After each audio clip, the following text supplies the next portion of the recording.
عرش والے سے رابطے مضبوط ہو تو فرش والے کچھ نہیں بگاڑ سکتے۔ قرآن آپ کی زندگی کی راہ کھول دیتا ہے، مگر اس کے لیے قرآن کو کھولنا لازمی ہے۔ اتنا صبر کرنا سیکھ جاؤ کہ اب کچھ برا بھی ہو تو برا نہ لگے۔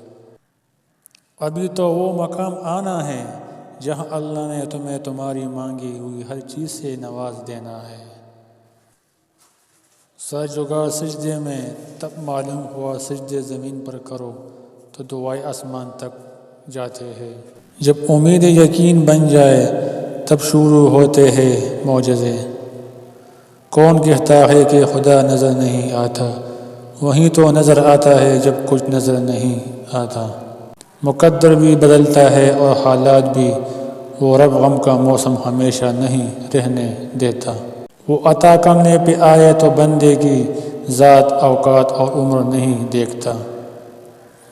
وہ اللہ انتظار کے بعد نوازتا ہے، جیسے یعقوب کو یوسف کو۔